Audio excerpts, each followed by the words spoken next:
sangat bermimpi sekali kalau di Kabupaten Bone ini kita semua bergerak malam hari ini untuk konsolidasi menghadapi persiapan verifikasi partai. Ya.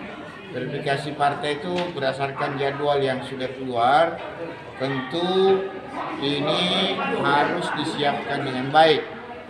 Nah, termasuk setelah verifikasi selesai, tahapan selanjutnya adalah tahapan untuk persiapan penyusunan caleg. Nah, Partai Nasdem di Kabupaten Bone kita mau lebih punya peningkatan kursi lebih tinggi lagi, makanya kami harus menyiapkan dengan dari dini, dari awal, supaya tidak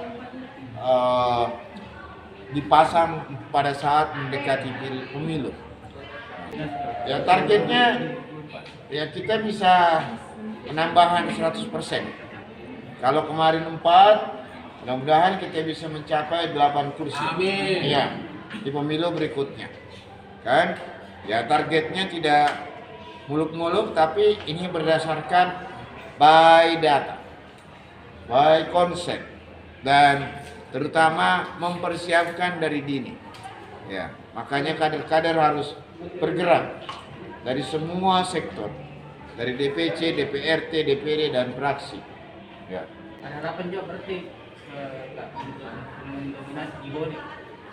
Ya enggak. Ya namanya target kami memasang untuk itu. Ya kan? Karena kami telah banyak belajar di beberapa kabupaten yang Partai Nasdem menang. Ya, mudah-mudahan ilmu itu bisa pindah ke Bone supaya ya kami bisa ya bertambahlah kursinya. Saya bilang tidak menang tapi bertambah kursinya. Bertambah. Kalaupun nanti dalam pemilu siapa tahu Nasdem yang paling tinggi, alhamdulillah. Tapi kan itu target kami yang ya menambah 4 kursi dari sekarang. Calon bupatinya Nasdem Pak. Bicara soal bupati masih lama. Kita masih sangat lama. Jadi ini dulu yang kami kerja. Tapi kebiasaan kami ya tentu dari proses ke proses kita lihat ya kami